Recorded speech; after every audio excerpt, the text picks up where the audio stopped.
Salut à tous, vous avez été très nombreux à me demander ce que je pensais des vidéoprojecteurs que l'on trouve sur Amazon aux alentours de 100 euros. Nico, ils étaient combien exactement à te le demander? Attends, je regarde.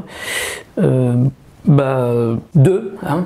C'est déjà un pluriel, hein. Plusieurs, tout ça, nombreux. Mais en fait, moi aussi, ça m'intéressait de savoir ce qu'on peut avoir pour 100 euros quand on sait qu'il y a des vidéoprojecteurs sur le marché qui coûtent entre 10 et 20 fois plus. Alors voici donc le DB Power T21. Il s'agit d'un vidéoprojecteur LCD qui permet d'afficher une image de 80 cm à 4,40 m pour une distance de projection comprise entre 1,50 m et 2,50 m. Et si ce chiffre peut paraître bizarre, parce qu'on peut évidemment agrandir encore l'image si on recule, tout ça c'est lié à la mise au point. Si vous êtes trop loin, vous ne pourrez plus faire la mise au point sur votre image diffusée sur le mur. Le constructeur annonce même que la distance de projection optimale est de 2 m à 2,50 m, ce qui donne ainsi une taille d'image de 3,30 m, soit l'équivalent d'un écran de 130 pouces. Et alors attention, hein, si on parle d'équivalence, c'est uniquement en taille et pas du tout en qualité. Un vidéoprojecteur a en effet besoin d'une pièce sombre, voire dans le noir complet, d'un mur blanc ou d'un écran, et puis il a évidemment besoin de sources à diffuser. De ce côté-là, le T21 est plutôt généreux avec une entrée HDMI, 2 ports USB, un slot SD card et même une entrée VGA. Et attention, quelle que soit la source ou la qualité du fichier que vous allez lire sur ce vidéoprojecteur, ne vous attendez pas à un résultat extraordinaire sur votre écran. En effet, la résolution native du vidéoprojecteur DB Power T21 n'est que de 800 par 480p, même pas une qualité HD. Donc ça peut être assez sympa pour regarder des vidéos sur YouTube de temps en temps ou jouer entre potes sur grand écran depuis une console, mais ne vous attendez pas à du grand spectacle. Pour un film ou une aventure épique sur votre PS4, vous risquez d'avoir mal aux yeux à cause de la faible résolution. Et attention également aux promesses faites par les constructeurs de ces vidéoprojecteurs, même s'il y a marqué en gros compatible 1080p, ça veut dire tout simplement qu'il est capable de lire les fichiers, mais ils seront évidemment